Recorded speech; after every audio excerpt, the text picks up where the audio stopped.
Hello and welcome to Pitching Diaries. I'm Marianne, a freelance journalist covering finance, environment, technology and many other things too. I'm Anu. I'm also a freelance journalist based in London, where I have a penchant for exploring stories about social justice and environment, about music, art, culture, geopolitics and UK news. While pitching can often be the bane of a freelance journalist's life, it's also a great privilege to be able to occasionally say something meaningful and interesting about the world and the people in it. It's a profound moment in history. We might as well document it. So I've decided to keep a diary here to record the process, the highs, the lows, the stories I encounter, and the people and things I learn about along the way.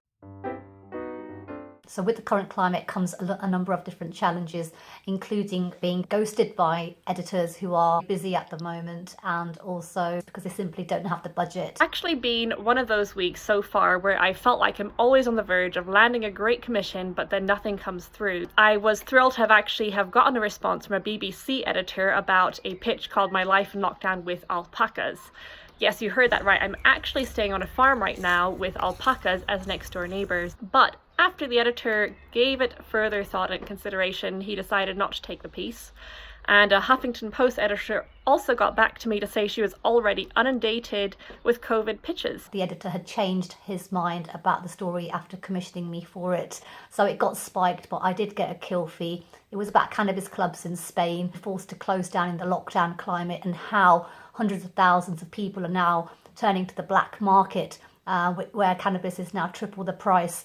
But yeah, I had to basically grapple with my ego and while trying to find a new home for this story. And so I felt like I was kind of stuck between a rock and a hard place. So after I recovered from the disappointment, I've decided just to persevere with this story and see what happens. So yeah, it's been a little bit deflating at times.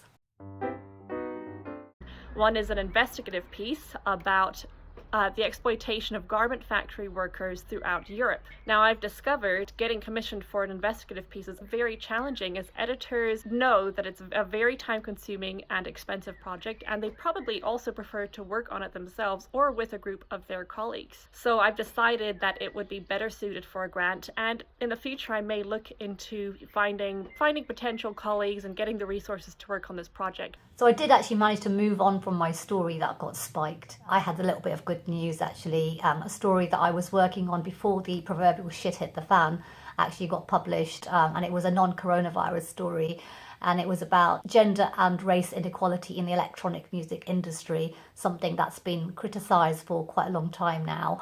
And apparently change is happening, but it's slow to come. So I gave it a headline, Smashing the Patriarchy 1 BPM at a time.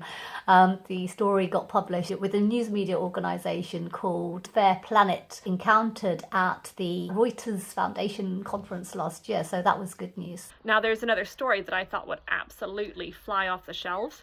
It's about how elders in indigenous tribes in the Amazon are responding to COVID and working to protect their vulnerable tribal members. But getting this commission has also proven to be an enigma, so I'll just have to persevere and I'll see what happens with that one. I also managed to secure a commission with the New Arab about Rohingya refugees in Bangladesh who are facing the challenge of observing the rituals of Ramadan in the lockdown climate.